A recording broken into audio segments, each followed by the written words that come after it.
everybody, my name is MetalMusicMan. And I'm Professor Lex. And I almost forgot my line. You almost forgot? I was like, shit, what do I say? How does this work? Line, help. We're going to have to pull you off stage with that weird crook thing. The long cane that doesn't from have Vaudeville a name. Acts, yeah. But this is episode 28 of the Metal and Lex podcast. Welcome.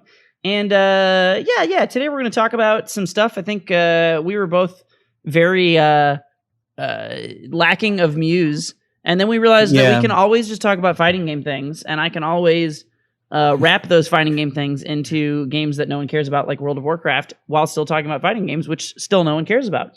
So that's the topic at hand. But Lex did some cool shit, so he wants to tell you about it. Oh yeah. No, I want to brag. This is my opportunity. This is my pedestal to soapbox. Thank L'Oreal, you. Lancome, Paris. You're worth it.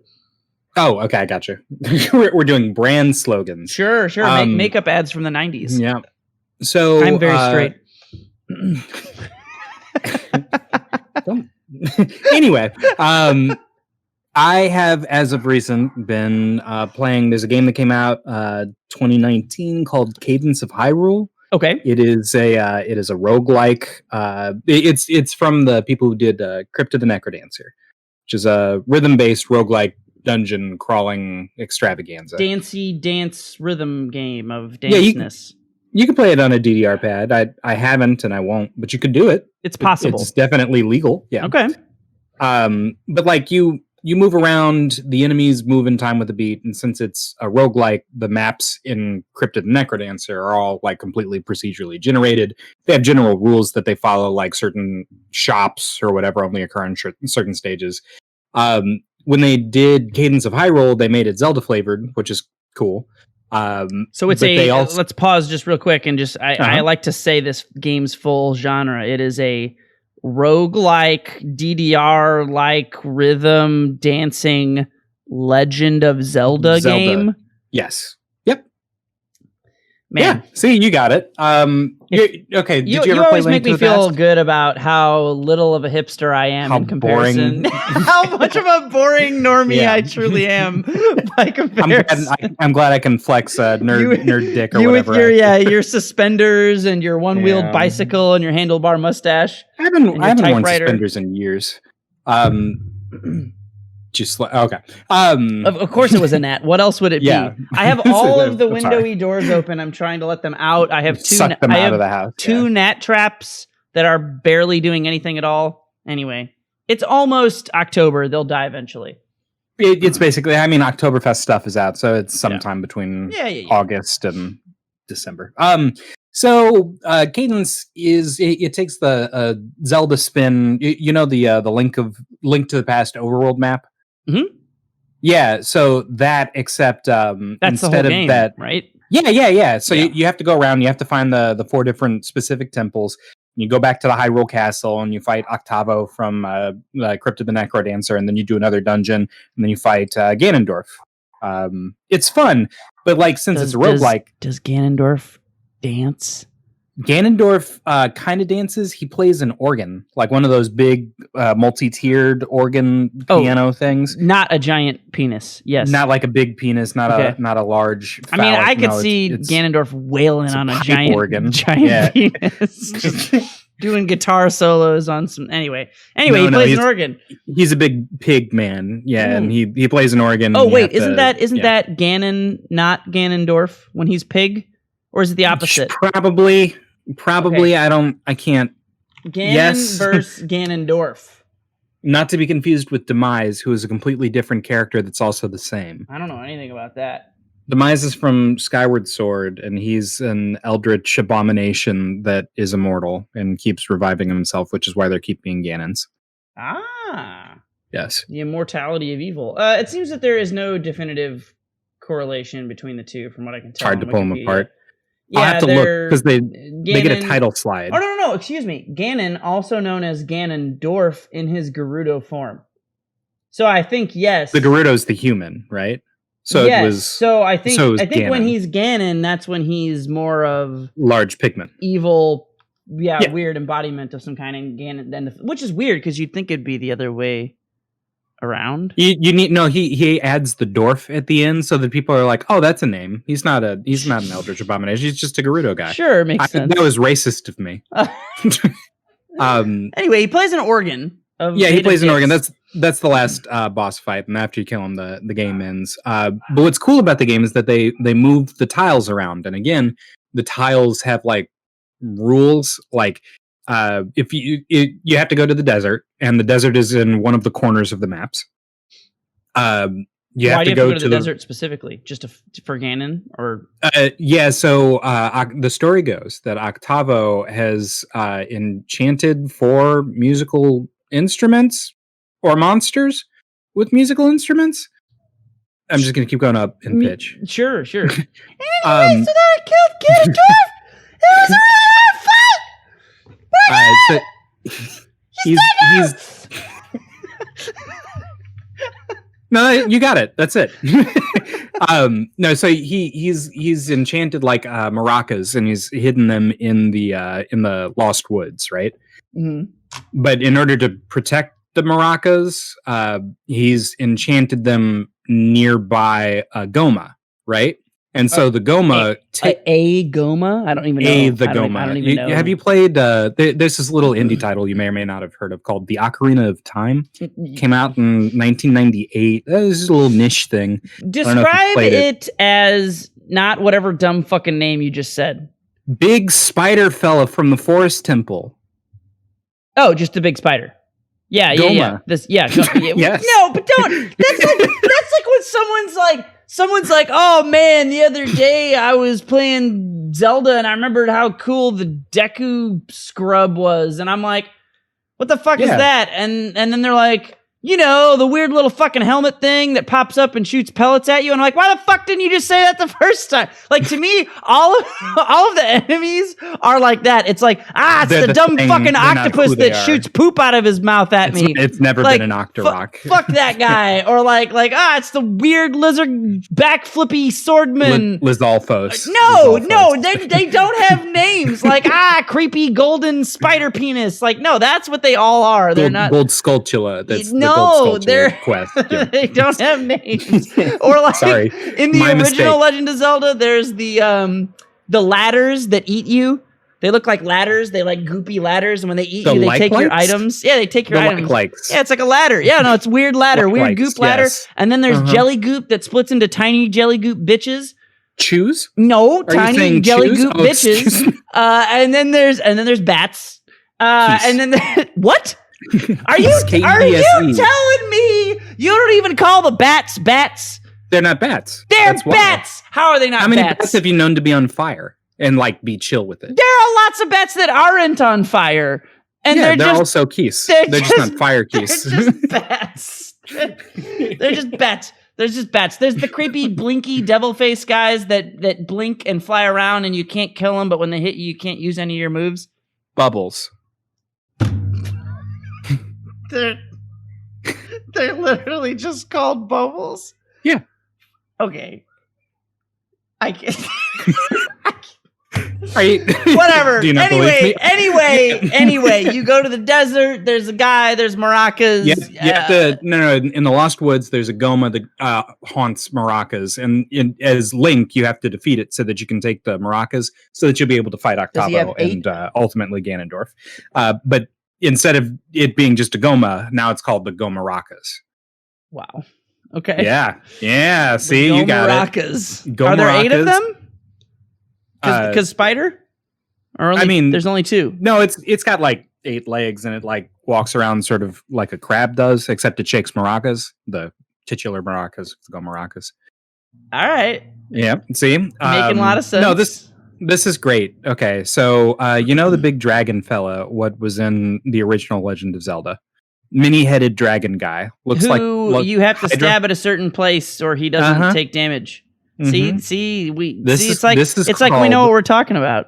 This is a Gleeok. No, why do you know? You go in, you get the sword, you shoot it at the dragon thing, you're like, why the fuck does this guy have so many heads? You scream, I'm dead, then eventually he dies, you get a heart, you forget about him.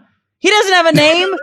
He doesn't. What the fuck is wrong? Until later he comes back. You're like, it's that fucking dragon head guy. He has more heads now. But are you telling me you're playing this game? You're like, oh, classic Gleeok. This is the Gnarfle variant of the Gleeok. Like, you know, the fucking two different colors. The Latin scientific name for all these fucking Zelda monsters. The formal. Why are you like this? Why do you know these things? Because the Gleeok is protecting a Glockenspiel. And so it is the Glockenspiel. Those aren't real words. Glockenspiel is German. I'm aware. You've played the Glockenspiel. I've played it? Everyone's played the Glockenspiel in like elementary school or middle school or whatever. It looks like a big xylophone, except they give you like a fuzzy mallet to hit it with. Yes, I see. Once again, you have described the proper name. Excuse me. I thought if I just called it by what it was, you would know. That was so perfect for this entire conversation. Like, you know the Glockenspiel. What? The xylophone that you play with a fuzzy mallet? Yes. I do know that. These names aren't real. There's no, okay. It's just a xylophone that you play with a fuzzy mallet. So in the Gerudo ruins, you know the big suits of armor that are like loosely inhabited by life that like move around. If you tell me they have a name, I'm leaving. They're called Armos. God, okay. Armos? Armos. Armos, Armos. And they're guarding, of course, the bass guitar. So they're the bass guitarmos. Wow. So they are just punning their puns off. There's one left that no. Okay, so you know the wizards that fly around and they go. The ones that you catch in. Wait, I know. No, wait. I know their name. You're thinking of Are they Pose? No. See, I've described don't you catch the wrong Pose thing. in a thing? You catch them? A Poe is a thing. Poes are enemies in this, but game, not a wizard. Zelda. No, they're called wizrobes. Is this from the? Oh wait. Are these the guys you can only kill with like the wand? That sounds about right. They like teleport around. They tell. Yeah. In the Yeah. original, okay. I was thinking Ocarina, and I don't think those guys are in Ocarina, if memory serves. I can't remember if they are. I know that I got wizrobe vibes from the twins. Quinrova. They're called wizrobes, and that's why wizrobe's name is Wizrobe. Called wizrobe. Yeah, Wizzy's called wizrobe because of the wizrobe. I had no idea. Yeah. Now, don't you think it'd be easier if his name was just Weird Wizard Kevin? that goes? No. And then every time they'd be like, nice back air from Weird Wizard that goes. If you haven't played Wind Waker, but they make like I played it for 5 seconds. And you didn't get to the wizrobes. They make that noise, but like shriller and louder, and they get like real worked up when you hit them. Okay. So yeah, that's worth it just for that. But so anyway, this guy he's playing. It's a woodwind instrument, right? Okay. Sort of like a flute. It's an oboe. I know what an oboe is. Shit! Okay. Because Peter and the Wolf is a thing. Yeah. Do you know Peter and the Wolf? Of course I do. And Sasha the Duck, who was an oboe. Sasha the Duck. Sasha the Duck was an oboe. Oh shit! And then it's the oboe doing that. Yeah. All the animals have songs and instruments. Oh man. Yeah. Peter and the Wolf was the shit. If you guys haven't watched Peter and the Wolf, look that shit up. The old cartoon? Yeah. And Ben and Me. Peter and the Wolf and Ben and Me. I used to have a double. I don't know Ben and Me. Oh, Ben and Me is the story about how everything Ben Franklin did. Oh my God, I just realized that Ratatouille ripped off Ben and Me. Ben and Me is the story about how everything Ben Franklin did, actually this mouse did. Oh, and this mouse was like piloting him. This mouse was like, "Hey, let me make your fucking glasses better so you can see." And then everyone's like, "Ben Franklin, you're a genius." And the mouse is like, "Hey, what the fuck? What the fuck?" And then the mouse is like, "Fuck you! You're flying a kite. I need to get you left the key on it because you're an idiot or something." And then like he gets struck by lightning, and then they're like, "Good job, Ben Franklin." And the mouse is like, "What the electricity?" Fuck? Yeah. So anyway, Ben and Me is like a B-side to Peter and the Wolf on VHS that I watched like a thousand times as a kid. It's the same voice actor the guy that does the voice of whatever the mouse's name is. In Peter and the Wolf? Or in Ben and Me? So I think the mouse in Peter and the Wolf is the same guy, but I wouldn't swear to that. Okay. But for sure the mouse in Ben and Me is voiced by the same guy that does like he did like I think the original Winnie the Pooh voice, and he does like the snake in Jungle Book. He's in all those. Ka is his name. Yeah, that I did. Yeah, I do know Ka. Yeah. How do you know the name of the snake from Jungle Book, but you don't know like any I didn't remember Zelda enemies? Because the snake from Jungle Book is like a character that does things, and not a guy that just appears on the screen and dies 1 second later. Like, why the fuck do you know these names? You're weird. You can't convince me that you're not. Weird. You're really weird. It could be weirder. I do remember. Dude, Alien, sound off in the comments and Twitter. Let gaslight Will. Let him know he's just gonna wrong. be like, I only remember the enemies that are green. Like, that's anyway. So fucking. Can we just randomly give Hylian shit every podcast? We'll never invite him. We'll never invite him. He's such a good little listener. And give him the chance to defend himself? Yeah, no. We'll just go to his house and play video games, and then later be like, fuck that guy on the podcast that he listens to that fucking only 5 Jordan. People listen to. What an Our asshole. dedicated viewer, beloved fan. Fuck him. Oh my god. Anyway, so it's like a whole thing, and it's cool. Yeah, it's a whole thing. The game is great. Fucking love it or whatever. It's a good like 6.5 hour romp, or at least it was for me the first time I played. Oh. And now I have graduated to wizard class, so I'm speedrunning the game, and I am getting. Is it actually called that? No. Oh, that's the thing I said. Yeah, that's not a Zelda term. You're safe. Okay. I was worried it might be. No. So now I'm beating the game. I PB'd, that's personal bested, today at 30 minutes. So, which is the best in the world. Number 62. That's pretty fucking good, Alex. Place. Yeah, I think so. Out of all, just played it for like 2 weeks. For you to be number 62 in the whole world out of all 12 people who play Cadence of Hyrule, that's pretty good. That's pretty good, man. I feel like you're being a little bit facetious. No, but like it's probably a couple thousand like people, right? Minutes. Do what? The world record's 15, and your time is what again? 30 minutes. So he's like twice as good as me, literally. Yeah, twice but he's good. in the top 1%. I mean, I would imagine a couple thousand people play that game, right? I think that like it sold pretty well. So that's cool, man. I feel good. It's neat. Speedrunning it is fun because you have to recognize like where the rules of where the tiles tend to be, and then you have to like navigate them on the fly. You have to pick a route and find your way to the right tile. And since it's sort of open-ended and open world in air quotes, you can do the dungeons in any order that you want. So like trying to negotiate which dungeon you should do first based on like what equipment you have or what equipment you've randomly been given, because the treasure chests have different things in them. Yes. Every time you play the game. So like negotiating all of that is a lot of fun. There's a lot of like improv and like on the fly, and like there are glass weapons and glass equipment. And if you get hit while you're wearing or using glass equipment, it breaks, and like it's super powerful. But it's really good. As long as you don't. Yeah. Dude, okay, I did a playthrough a million years ago. If you're very bored at some point, check out on my YouTube channel. I did a Let's Play of the original NES Zelda. Yeah. Yes. And so I have, if you're interested, I have both the whole playthrough, which is like 10 hours or some shit, and I have a shortcut of all of the moments where I am an idiot that's 45 minutes long. It's the whole... Oh, that's brief. Yeah. Only 45 minutes of having been done? mean, from 10 hours down to 45 minutes is a lot. Yeah, that's pretty good.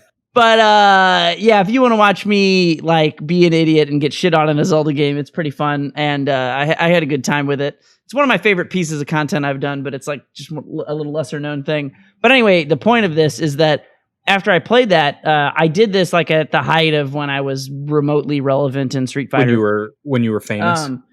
Yeah. Let me know when you're the number one Oni in North America, which I literally was. Suck Weird flex, but okay.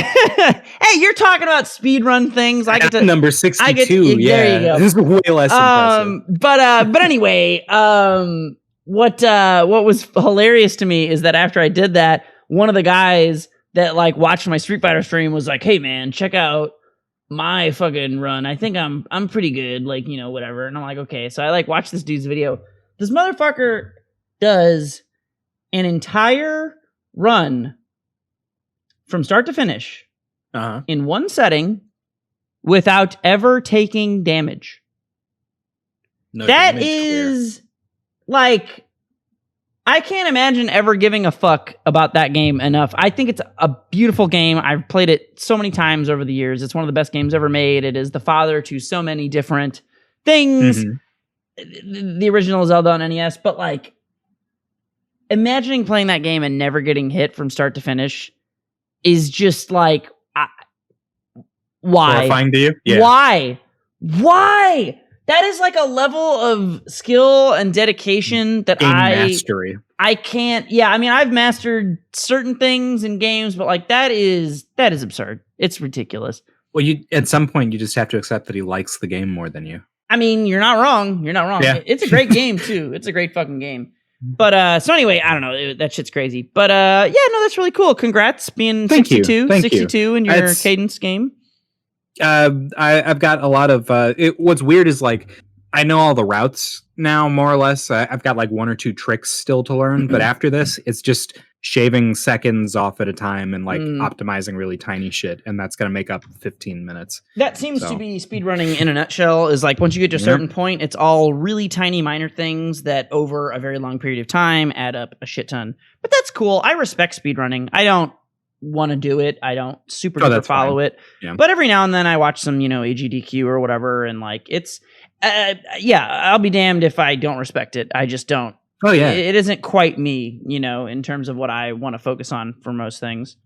Seeing wizards blow up games that I've played is a delight. Dude, some of the Super Mario 64 shit is hilarious. Like the way they backflip through the geometry and Bowser gets cross-eyed and dies. Hop and make weird noises and go. Yeah, it's crazy. It's so wild. The fact that they even find that shit is miraculous. But anyway, so that's cool. I guess we'll slide into our actual last minute topic, which is generically about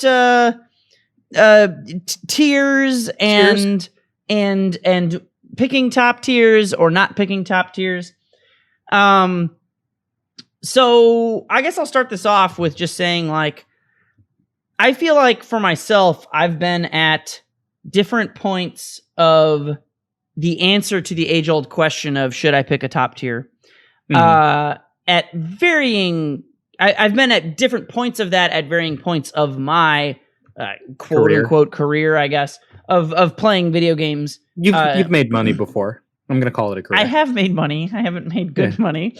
I don't generally make money anymore. I'm too old and bad, and the games are newfangled and strange. But yeah, so I've been at varying different points on that thought process. And I think this applies to more than just fighting games. It applies to lots of different games. I'll apply it to WoW eventually, which none of you will like.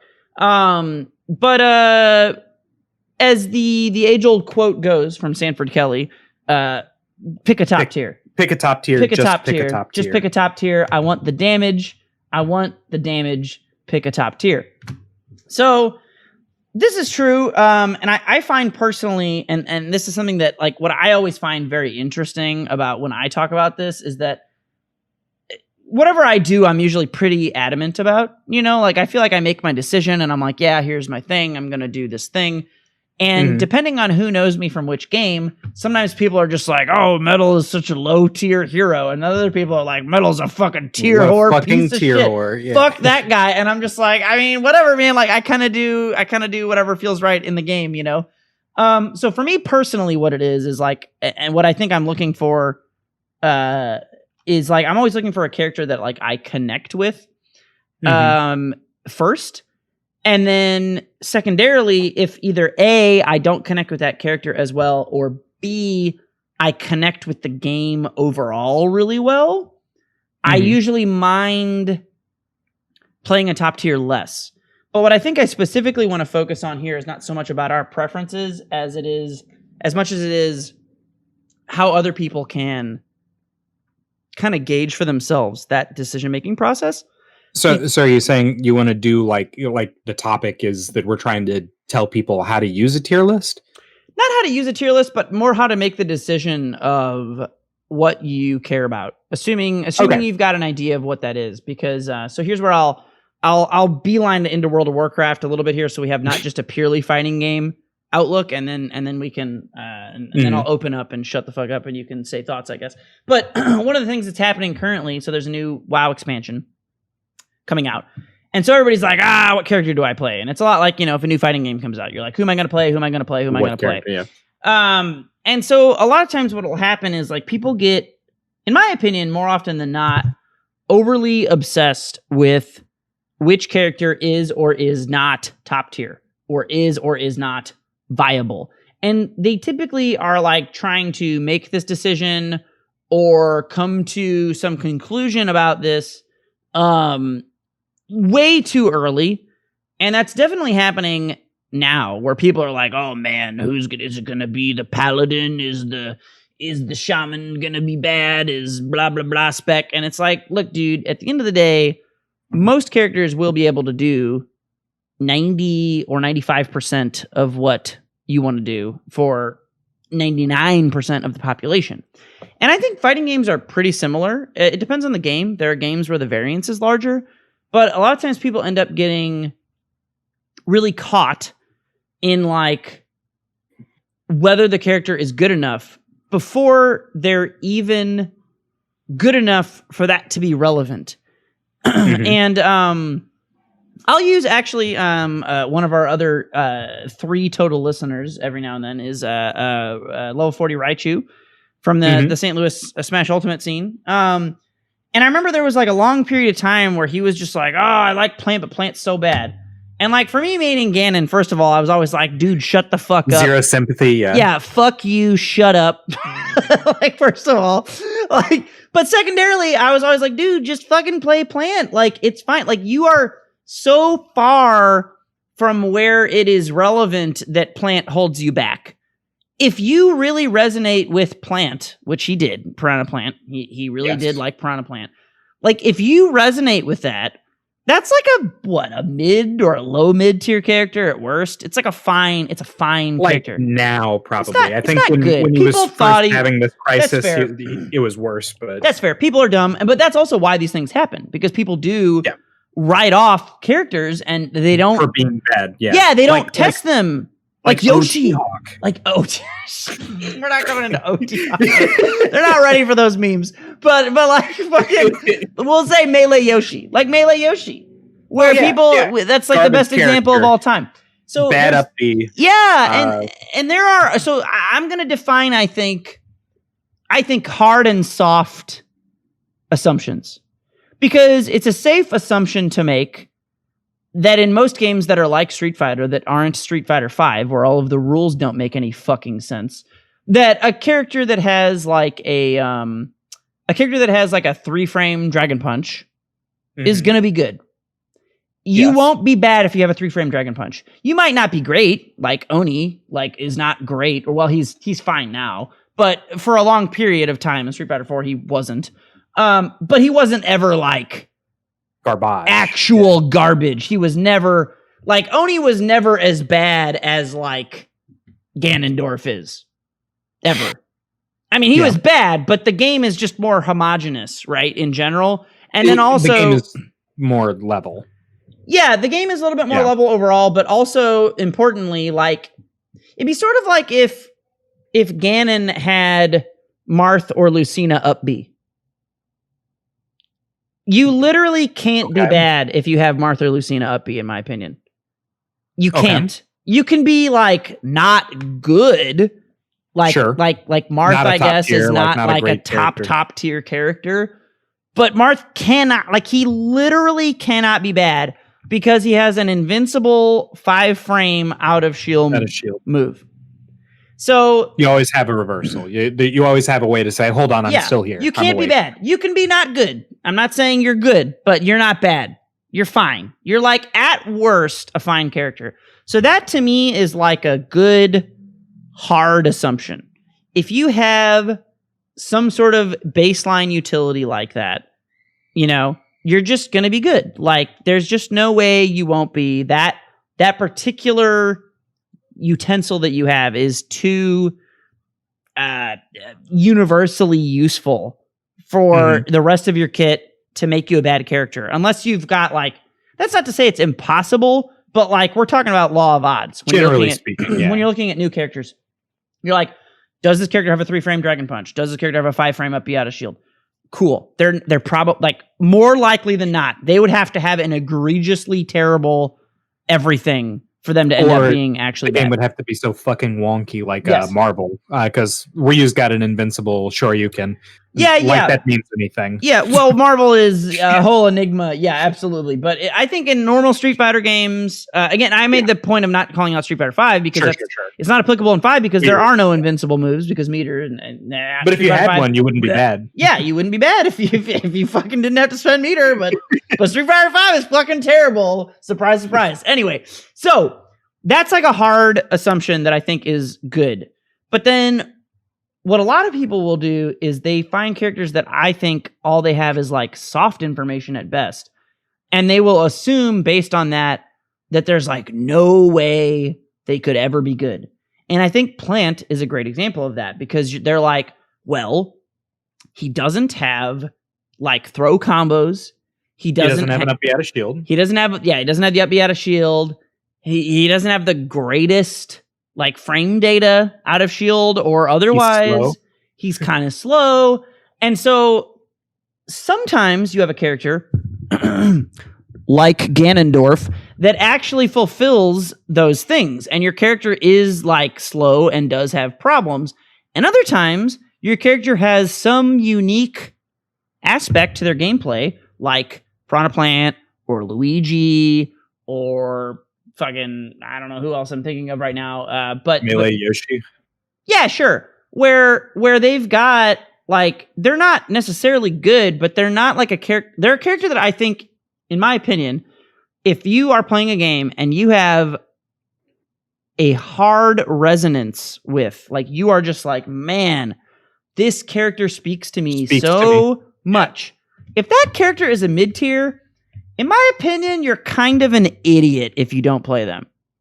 Oh, yeah. Yeah. If that is the one character, like if a top tier also speaks to you, probably play the top tier. But yeah, if the only one that speaks to you is this mid-low, I would even say like trash, garbage, bottom tier character. If something resonates with you, pick them first. If you truly have that, always do that. And then decide after you start getting like repeat top 8 performances at literally if you get like repeat top 8 performances at like decent events or I guess since it's COVID and you're winning, online against good players, however the fuck people in your play. mind's eye or whatever. If you start doing well with that character, like you have improved. And at that point, if you decide after you're doing actually like, not like you don't have to be winning everything, but like if you're like actually making progress, you're doing better than like 2-2 every fucking week or whatever. Mm-hmm. At that point, if you feel like the character's holding you back, you might be at a level where that's relevant. Not even guaranteed though. So I think there's a lot of players. This isn't everyone, right? There are definitely some people who see the game as a whole more are less likely to fit into this sort of conversation. If you're a more game-wide player where like you don't really feel like, this is how I was in Brawl. This is why I played top tier in Brawl. I didn't really feel like any character ever particularly resonated with me. Eventually it was DDD. But that took a long time. For the most part, I was like, I don't really feel like any of these fit me. I do like the game generally, but I'm not like, there were like a couple over the course of time that I kind of like tried out. I tried Samus, Falco was here and there, and like a little bit of Marth, some Meta Knight, but like none of them were ever just like the way like Oni was, where I was like, yo, this is my dude, like that never happened. That's not necessarily a bad thing. And if that doesn't happen, I think it's a little bit easier to just play whoever you want. But I don't think it's like a burden to like a character. Because if you like a character, it certainly can be. We're talking a little bit earlier in the timeline, I think, right now. Like early in a game's life, you're saying? I think in a game's life and in a player's life in terms of their being able to start their fighting game their career. Focus and drive on it. They don't need to be early. Okay. They don't, because I do this every time a new game comes out. Like when Grand Blue came out, I was like, oh shit, I like Gran. Gran's cool. I'm just going to play Gran. And then this fucking asshole named Professor Lex spent all this time convincing me that I would like Beelzebub. And I was like, I tried him. I don't like him. And then he was like, I think you'd like him. You should try him more. And then I tried him more and I was like, I still don't really like him. And he was like, oh man, I don't know. You should try him. And then Lex made me like Beelzebub, the second worst character in the entire game. And now I like him. At the time, he wasn't. And I don't play Gran because even though I really like Gran, I like Beelzebub more. Anyway, I hate you. This has been a beautiful podcast series. I'm breaking up with you. You're a bastard. You swindled me. I did. That was my long-term goal. Your long-term goal? Being able to succeed. Yeah, it wasn't even about beating you. It was I really liked Gran. I like Gran a lot. Gran is horse shit. Gran is fucking dumb. Gran is one of the dumbest characters in any game I've played. Like, he's very, very dumb. Like, good dumb. Just to anyone who's been confused by a choice of but words. Also dumb. It's the best of both worlds. Brain dead. Gran is, you don't really have to think. Gran is like, you can just turn off and go ape shit. And Gran is like damage. If you combined like Street Fighter 2 Ryu with Brawl Meta Knight, where he just does whatever the fuck he wants. Everything just works. He can zone. He can reversal. His combos are the best combos in the game. His footsies are the best footsies in the game. His safe jumps are not the best, but they're really fucking good. Like, he just everything you do. Gran is like any character. Gran is like if... Okay, for our Ultimate listeners, I feel like Gran is like Ultimate Mario. He just has everything. He has 3-frame up B out of shield. He has projectiles. He has combos. He has kills. He has neutral. He has edge guarding. He can recover. He just does, except even better. A lot better. It's like if Ultimate Mario was the best character in the game. Jetpack? If Ultimate Mario was the best character in the game, that's Gran and Gran Blue Fantasy Versus.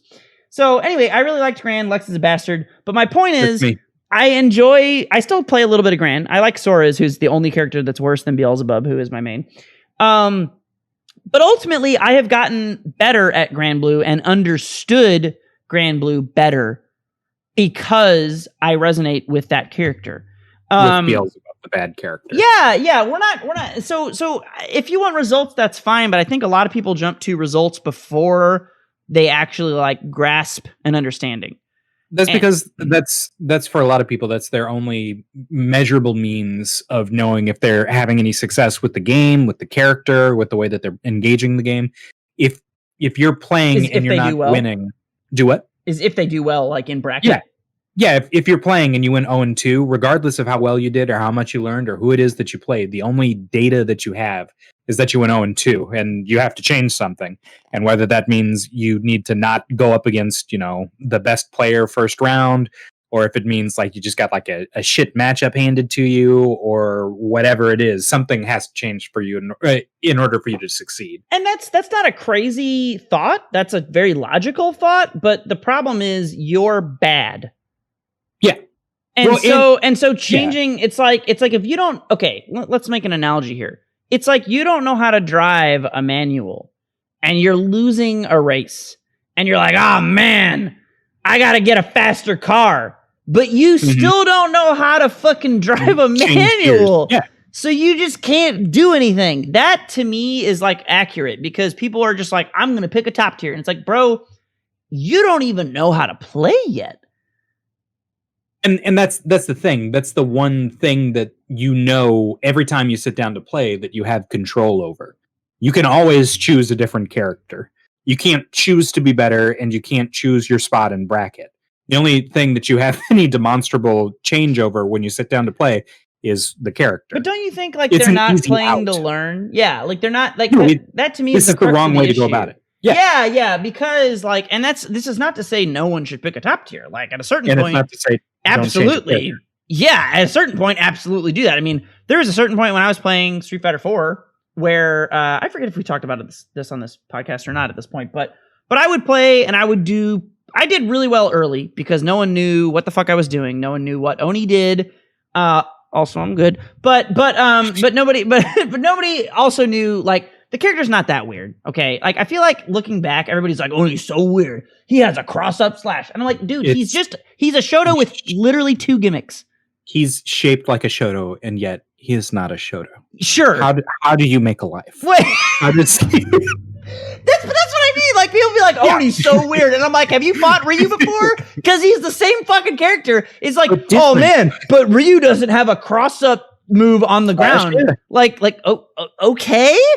Like, it's still, like, it'd be like if someone was like, oh, man, that motorcycle's green. It's very different than that motorcycle that is purple. So fast. And you're just like, I mean, yes, but also no, not at all. So it took people a while, and certainly I did better earlier on because, I don't know, people are stupid and can't block. I don't get it. So present company notwithstanding. Yeah, no, you're a savant who, if I just say Lex block it, you will block. But somehow if I say Lex don't jump, you will still jump. That's unethical. That's immoral. I must jump. So anyway, there was a point where I was playing and doing well, and I would run into this guy Chris, who owned the bar, and he's a super nice dude, and he would own the bar that hosted Bar Wars. He's really cool. And he's a good player. I'm not trying to shit on him, but his overall record was nowhere near as consistent as mine. And it would be like, if I ran into Chris in bracket a lot of the time, he played in Bison, and in my opinion, Bison beats Oni 7-3. I have years of experience with this. Agree or disagree, just know that I am right and you are wrong. Subject, yeah. I am literally a professor. In my opinion, that is a very hard matchup. Maybe 6-5, 3-5 if we're getting really particular, but it's worse than a 6-4. It's a very hard matchup. And I won't go into the details because fuck you, but it is. So at a certain point, I was just like, dude, I'm starting to get like not even top 5 regularly when I was top 3 regularly. And I was like, it's literally just because I keep running into Chris. Ways, like, yeah. I'll get however far in the tournament, I'll fight someone who's top 3. It'll be a good match. I could win, they could win. But if they win, and then in losers, I fight Chris, there's like an 80% chance that I'm going to lose. And go home. and I, for a long time, I was just like, dude, I know I can do this as Oni. And if I'm being honest, I did learn a lot. I practiced against people online quite a bit because Street Fighter 4 online wasn't dog shit. If you remember Noah the Prodigy, there's like one of those, he was like 12 years old, but he was like fucking insane and good, and he played in Bison. And it's on one of those like Street Fighter 4 YouTube channels that like searches YouTube or searches the Street Fighter 4 replays on the replay channel within the game, and then they re-upload them. So there's one of me fighting Noah where I like kind of shit on him. Spoiler alert, he won. We played a set. He won the set 2 out of 3. He won 2-1. But those matches didn't get recorded. The one that got recorded is game 1 where I fucking shit on him. And everybody was like, oh my God, MetalMusicMan's so good. Bison gets destroyed by Oni. And I was like, no, this matchup is garbage. I worked my ass off. I made all the right reads. And then in the next 2 games that aren't recorded on this channel, what you don't see is Noah just pressing stand hard kick 4,000 times and killing me because he stopped randomly doing dumb shit and just realized that he could just roundhouse me 47,000 times in a row, and I couldn't do anything about it. So at any rate, I eventually was like, I learned what I learned. I felt like I got good. And then I still, even though I knew all these nuances, I was like, I have an option select where when I knock Bison down, I will jump medium punch, and you buffer Shoryuken during the medium punch. So that if he does wake up EX Scissor or wake up EX Psycho, he quote unquote isn't there because he's invincible. And I will Dragon Punch him, which will beat that because his invincibility will run out and I'll Dragon Punch. And if he does nothing, then he will block or get hit by the jump medium punch, and then I can continue block pressure. And I'm like, fuck yeah, this is good. And then Chris was like, I'm going to teleport. And I was like, oh. And then So like it's still didn't think of that. Yeah, you could still because Bison had a teleport, so he would just teleport back on Wake, and then I would whiff Shoryuken from option select, and you get hit with those stand roundhouse, and then I would get hit with a stand roundhouse or a scissor kick, and then and then again, it's doable. These are all Oki things. He can't always be right. I can't always be wrong. Yada yada. But the point is, in my opinion, it is heavily in Bison's favor. And at a certain point, I was just like, dude, fuck this. I'm going to pick Guile. And everyone was like, oh, Guile's a 7-3 matchup versus in Bison. And I'm like, first of all, I don't personally think it's 7-3, but it is definitely Guile's favor. It's at least 6-4 Guile. I think it's only 6-4, but it might be a little bit more. A lot of people think it's 7-3. Either way, fuck it. I was like, fuck it. And I didn't never lose to Chris as Guile. He definitely beat me when I played Guile versus Bison a couple times. And every time it happened, everyone was like, ooh, fuck it. Which was so funny, by the way, to see the shift where everyone's like, Oni, cool, do combo, MetalMusicMan, crowd favorite, best. And then it's like, if I play Guile versus Bison, everyone's like, boo, fuck you. And I'm just like, fuck all of you. I have a 3-7 matchup, and like they don't care about that. They're like, you're playing a 7-3 matchup. I'm like, yeah, because I don't want to play a 3-7. Fuck all of you. What people don't know is that you literally wrote the book on how to play Oni, and the last chapter, the twist ending, is that if you play against a Bison, play Guile. Don't play Oni. Don't do it. Don't do it. Don't do it, bro. So anyway, so I had to hold those L's when I was playing, the top tier counter pick, but ultimately, what it did for me was it proved my theory, which was that Chris really was a problem for me specifically. Maybe somewhat for me as a person, but in my opinion, mostly because of the character matchup.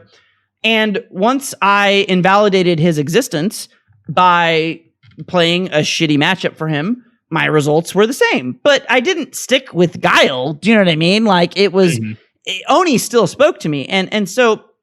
I think what's hard to know is when do you do that? When do you just counterpick the matchup? Yeah. And when do you turn that counterpick into your main? And that's always a scary decision because especially if you're counterpicking what is technically a higher tier character than your character. And in this specific example, that's actually not as bad because Guile is certainly better than Oni, but he's also like a mid-ish. Guile's good. He's not a top tier. Guile's never been bad in Street Fighter 4, but he's not a top tier. He's never. Well, I guess he was debatably top tier in Super when charge characters were good, but I think mostly people were just bad at the game and it didn't exist long enough. Think Ultra. Yeah, if we're talking Ultra, Guile's wasn't Elena where he had a burst, and Guile, he wasn't. Yeah, Guile's at best an upper mid tier character, and maybe at worst a mid. He's certainly not a low mid. Guile's good. Guile's a good character. He's good. No major flaws that can't be worked around, etc. But anyway, sometimes you don't pick Guile, right? Sometimes for your counter pick, whether because of the matchup or because of who you resonate with personally, maybe your secondary resonating character is Brawl Meta Knight, right? He's just a top tier, yeah. And that was something I struggled with because, and what helped me, it doesn't always work out this way, but what helped me with Meta Knight, well, initially, is that he was just super good, and I was innately good at and had already practiced, and my favorite part of the game was edge guarding. And Meta Knight's just like, fucking lol, I have 10,000 jumps, I hit you with a billion moves, I shuttle loop you, you die. So I would just gimp the shit out of people when I picked him up. But what helped me, and this is something that, depending on the game, I have a very different answer for. And people who know me from different games pigeonhole me oppositely on this. And this is where I will tell them they're full of shit, but they don't always know it. They don't always know the other game. But I do and do not like playing characters that other people know. I think generally in Smash, I dislike it. I have played fighting games where I also don't like. I mean, Oni is one of those. It's nice because people don't know the matchup. Like we talked about earlier, I don't understand why they don't know it. It's stupid. It's not that weird. He's weird, but he's not that weird. He's not that weird. Just go blank. I don't know why. I've never understood. He looks like a Super Saiyan, but blue. He is such a straightforward character to me. I have never understood why. Dude, you're Dunning-Krugering so hard right now. I guess, but also he's objectively not hard. Like if you look at his like links, he has much easier links than most characters. He's also got much more links than most characters. No, he doesn't. He just has 2 target combos. That's it. He has 2 target combos, and they're really easy. Dudley has 57,000 target combos, and everybody plays Dudley. Dudley's actually hard, but everybody plays Dudley, and they're like, yeah, I could never play Oni, but Dudley. I'm just like, what? Oni is like Dudley light. It doesn't. Anyway. All right. Anyway, point being, Meta Knight, I eventually dropped when I played him in Brawl because I was like, man, everybody really knows this matchup, and I don't like this character enough to put that level of work in. I did enjoy playing him when he was like winning and doing well, but I actually found out that I didn't like the intricate nuance of Meta Knight's gameplay, right? Meta Knight's gameplay, when you really optimize him, is like you do a back air and you do like a drag down regrab, or like you find out how to specifically only hit X amount of hits of your weird multi-hit moves, or like things like that. And I was like, yeah, I just don't like that. Doesn't appeal to me personally. What did appeal to me was learning how to do like boost pivot chain grabs as Falco, because that's cool as fuck. You fly across the stage through your opponent, change directions, and they still can't do anything, and you chain grab them. So arbitrarily, for whatever reason, that character and so appealed to me more. And he was still a better character than Dedede, but he resonated with me. So even though he's worse than Meta Knight, because everyone is, that's who I picked. So I guess what I'm getting to in my long diatribe is that you should play the character that resonates with you most, in my opinion. And when you have a level of success that isn't random, that is consistent, and have trouble breaking a wall, at that point, you should seek out the most relevant top tier character that you resonate with the most and try them out. And if you don't know, just pick randomly. But at a certain point, you'll either figure out that your character isn't as bad as you thought that it was, or that it can do more than you thought it could because you weren't as good as you thought you were, or you will discover that the character really is that bad. Like when I switch from Beelzebub to Gran right now in Gran Blue.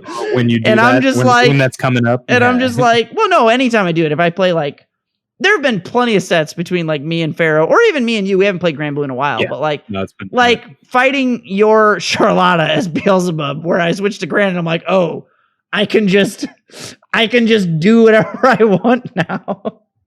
It's very noticeable.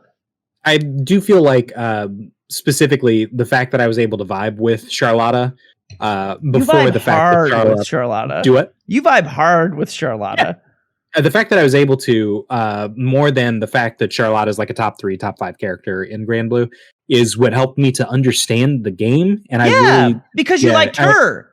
That was Oni for me in Street Fighter 4. Like, I was like, oh, now that I like how he works, I see how he does all these things, right? Yes. And then that makes you understand the whole game, and then makes you play more characters and have a better... That's why, like, even if you were winning more with, like, a character that you didn't really understand, you just knew they were good, I think that's worse in the long run. Oh, yeah, because that teaches you bad habits. You're not learning how to play the game at that point. You're learning how to play Zero or Gran or Cat or whatever. Which is why those players will run into, like, I remember early on playing some of the old Smash 4 guard when I was, like, quote-unquote, being known again when I came back and started playing Smash Ultimate. Revival. And all the new young whippersnappers from Smash 4 were like, who is this guy? And I remember playing some of them, and they would pick like, they would be like, oh, I'm gonna pick Lucina because reasons, and then they would get like really salty because I would beat them with Ganondorf.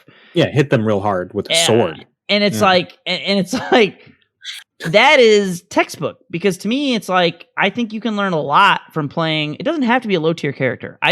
I actually don't think there's any value in intentionally playing low tier. I think there's literally no value in it. Like assuming like you resonate with some character, but you're like, I'm going to play low tier to learn blah.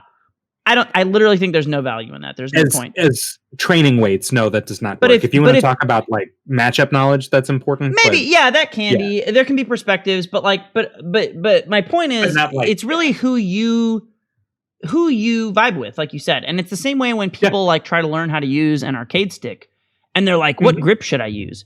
Well, there's all kinds of grips. I don't know, man. Same as a mouse, right? It's the same as a mouse. You can use claw grip, you can use palm grip, you can use fingertip grip, some combination. But the correct answer, in my opinion, is when you put your hand on the mouse, what do you do? And then they do a thing, and then I go, do that. And it's the same way with joysticks when people are learning how to use an arcade stick. It's like, if you just sit down right now and do stuff, what do you do? And then they do it. And some people naturally do wine hold. Grip, yeah. Some people naturally do pencil grip. Some people do fist grip. Some people do whatever. A weird thing. Yeah. Whatever they do, that's, in my opinion, the best one. Because whatever makes you... that's reflexive. Yeah, comfortable, reflexive, so you're not fighting yourself.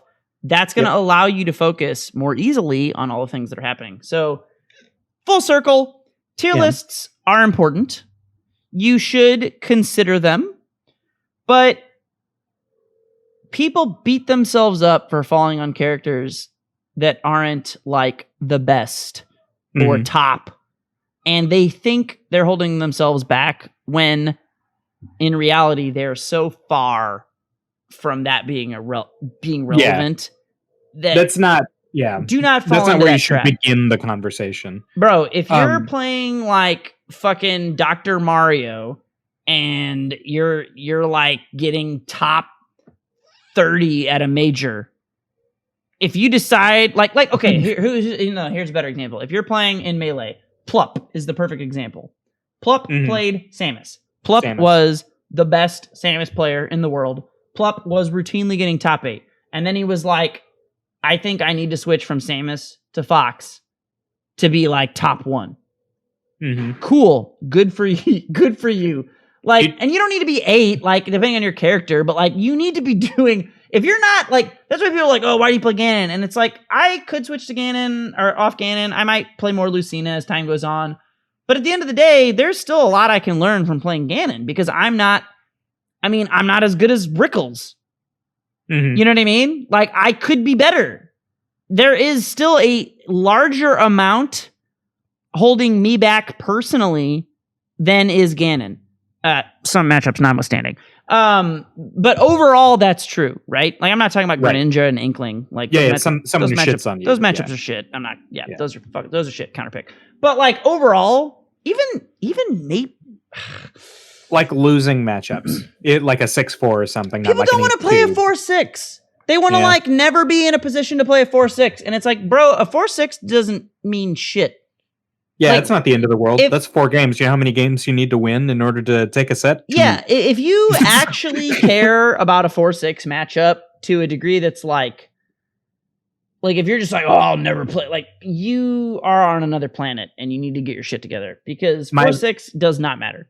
My biggest fear in life, more than mortality, more than, fear of acceptance or whatever, is that Honda Chun is only a 4-6 matchup, and I've been making it worse for myself this whole time.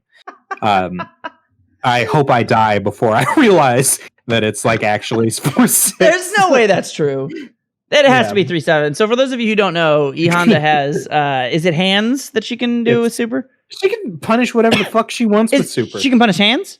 She can punish hands. She can punish stand roundhouse. She can punish headbutt, obviously. I thought hands were plus. Are you sure you're not full of shit? I gotta look this up. I'm pretty sure that hands aren't plus. I'm pretty sure that fierce hands are like 0 or 1 or something. Oh, we can't cancel the podcast until I look this up. I need to. Oh no, I wanted to talk about Marvel tiers anyway. Oh yeah, good, excellent. Yeah, good luck. Excellent. We got Marvel tier time. Where the fuck is Ihan on the character select here? All right, here he is. 100 hand slap. Specifically fierce. Fierce.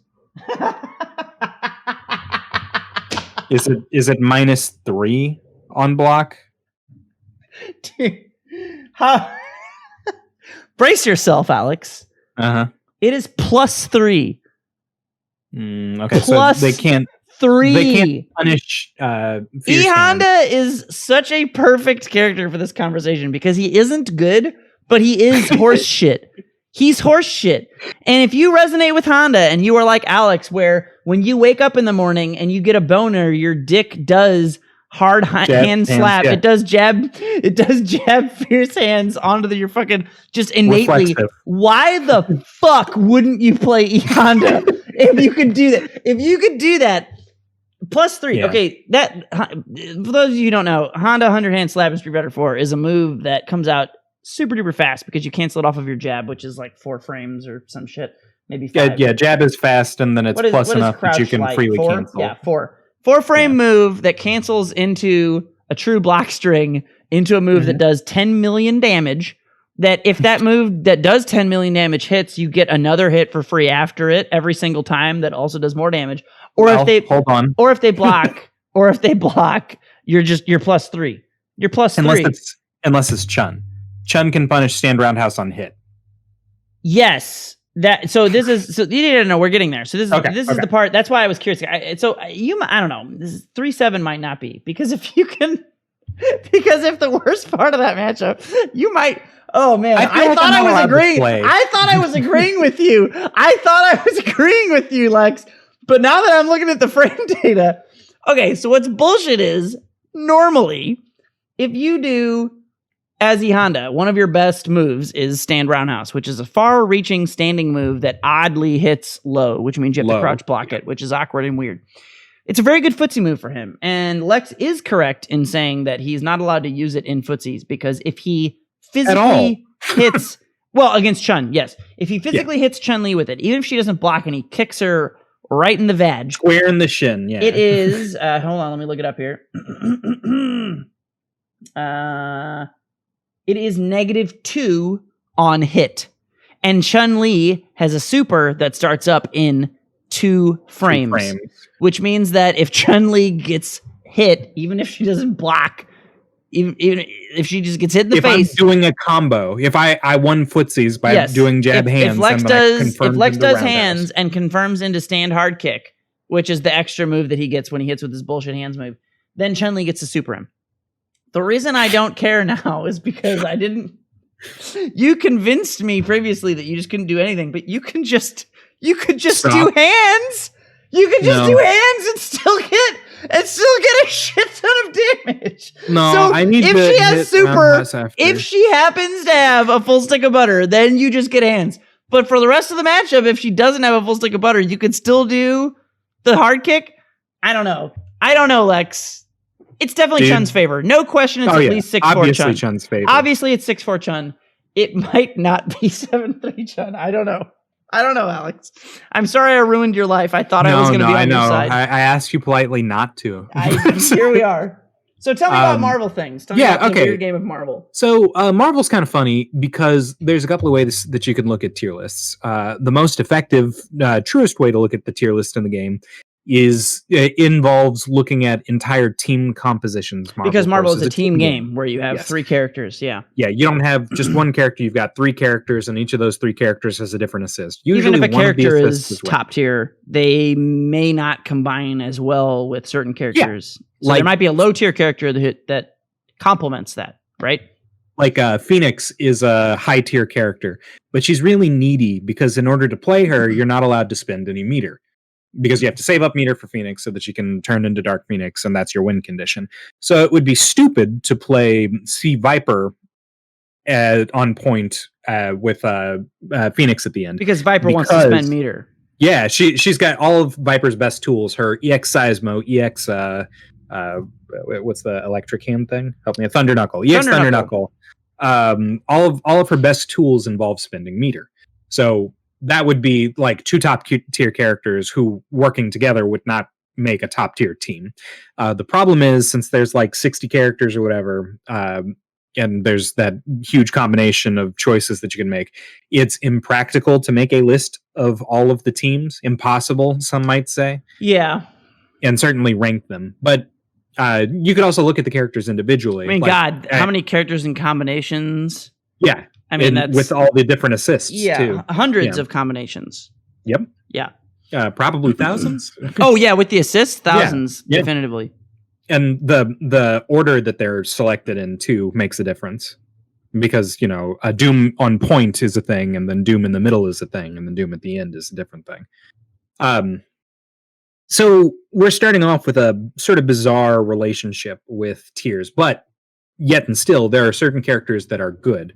Like Virgil, like Phoenix, like Magneto, like Doctor Doom. These are all very good, strong characters. And there are certain characters that are like bad, like Shinko, Phoenix Wright. Arthur is kind of bad. I guess you'd have to suss that one out. Ghost Rider's in that same tier, but the point is, I think more than ever, even though there's such a big gap between Shinko and Virgil in terms of like quality of character or the amount of mileage that you can get out of a character just based on who they are and what they do, even though there's that huge gap, because Marvel is so finicky and it's so hard to get a real firm look at a tier list, you should just definitely play the character that vibes with you the hardest. Like, is there play anyone smart. in Marvel that's as bad? And when I say Marvel, I mean Marvel 3 and Ultimate Marvel 3 specifically. Is there anyone that's as bad in that game as like the weird, dumb cactus guy in Marvel 2? Like how much disparity is there? Amingo's got some infinites. He's got some shit. Everyone has an infinite. It's Marvel 2, but he's still a dog shit character that's terrible. He's a bad character. He's how big compared to like Smash Ultimate for me? Like how big of a discrepancy is there? I play Phoenix Wright. I think he's a fun character. He's god awful. All of his good tools involve not being able to use them anymore. Do you think he's the worst character? He's probably bottom 5. Okay. And how many characters in the game? Total. Like 60? It's less than 60. 60 in like a 3-player team game. 60. Okay. Shinko, in my opinion, is the worst character in the game. She has really shitty mobility. She's got a gimmick that costs a bar, but involves you need, in order to activate the gimmick, you need her out on point, and in order to benefit from the gimmick, you need her as an assist, which means that you have to move her around on the screen. She has to be out and then do her thing, and then also get out, which like hard tagging in that game usually means you're going to lose a character. Mm-hmm. So it takes too much to get the benefit from Shinko.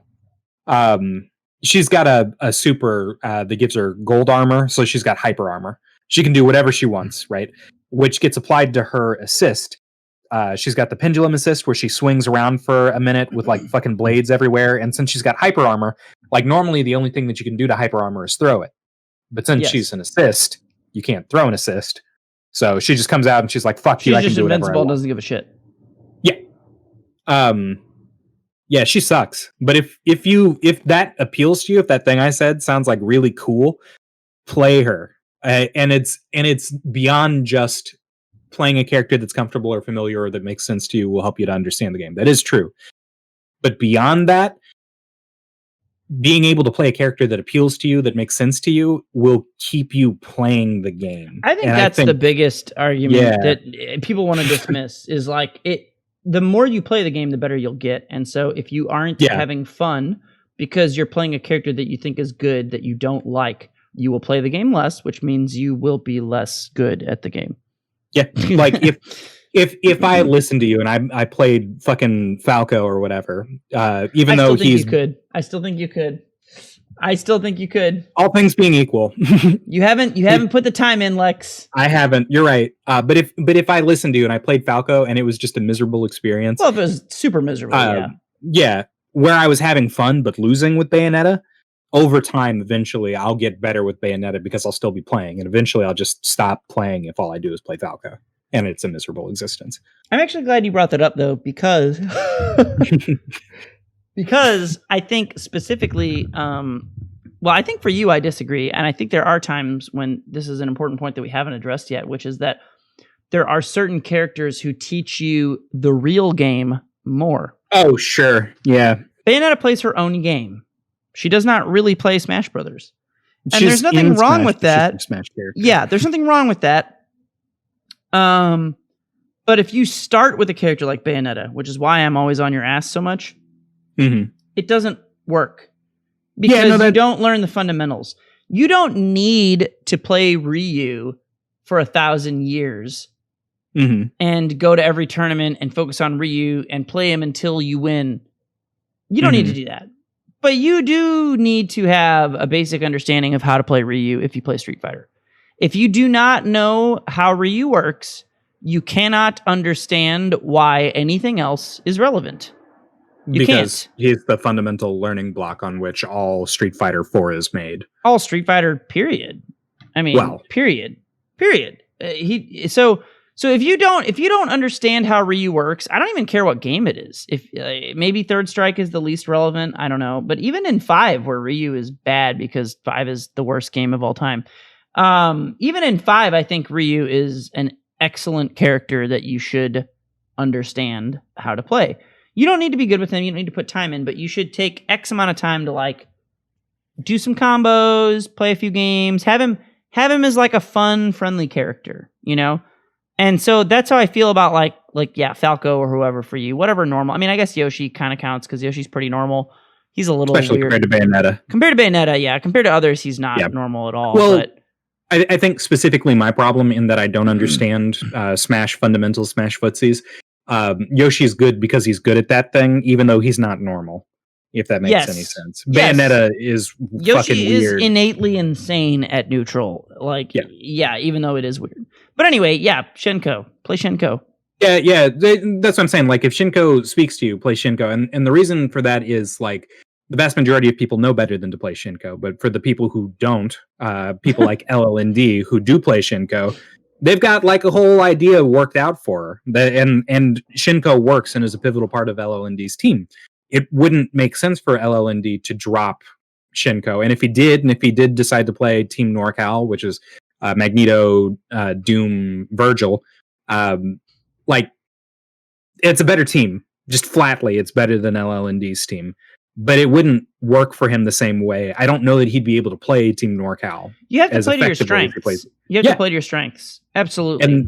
And like in that game, as hard as it is to quantify, Team NorCal is Ryu.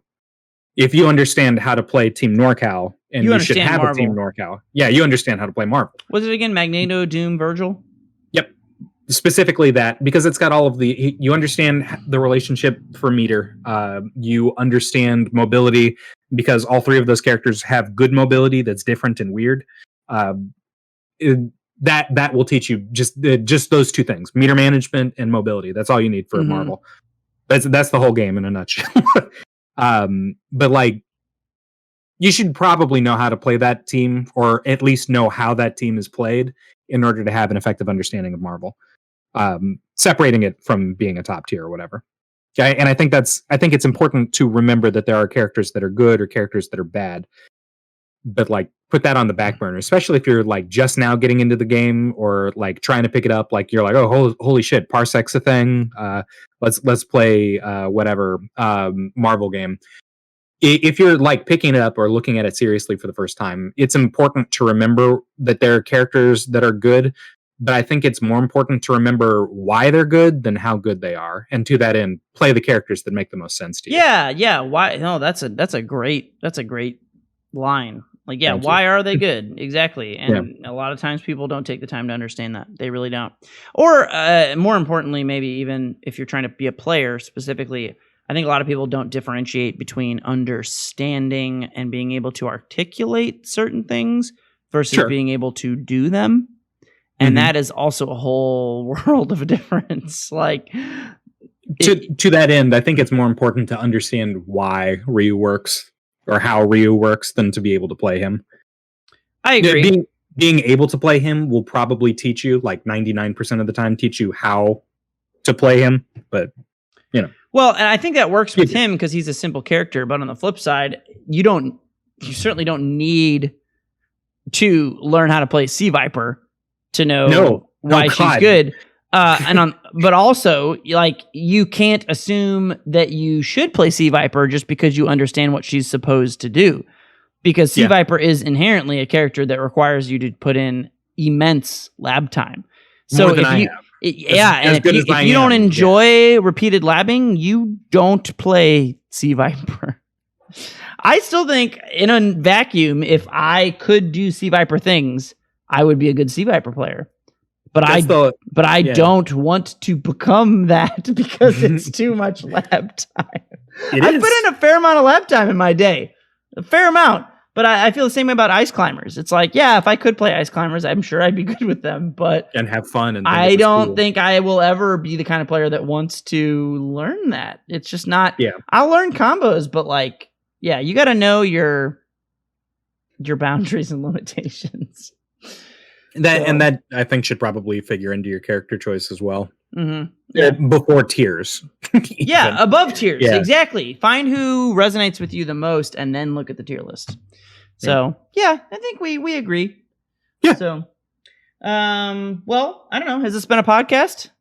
It's been a podcast. It's been a podcast. It's been a podcast. All right. Well, yeah, we will catch you guys next week when we talk about subjects that may or may not be dead games that we said we were going to talk about last week. I'm very hopeful that it's dead games. Will and I are entering a 2v2 Street Fighter 4 tournament. Yay! It's going to be dead going to be fucking fun. We're both going to smile while we play a Street Fighter game, something that we haven't done in years. We'll smile while losing, which almost never happens. Yeah, so it'll be fun, and we'll have an update for you guys about that and the general topic next week. But yeah. I have been Metal Music Man. And I've been Professor Lex. And we will catch you guys next time.